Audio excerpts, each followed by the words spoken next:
grandi opere, lei ieri ha accusato l'affare Olimpiadi a Roma e però nell'Expo ci sono state polemiche anche su questa, e lei invece sull'Expo ci crede e le Olimpiadi no?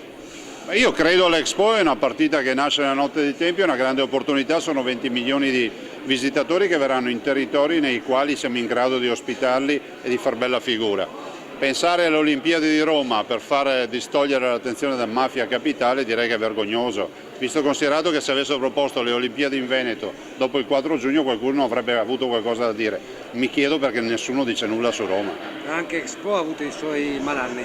Ha avuto i suoi malanni, ma noi dobbiamo pensare che le strade sono sicure, è l'uomo che le rende insicure, gli appalti sono sicuri, sono i delinquenti e i disonesti che li rendono insicuri.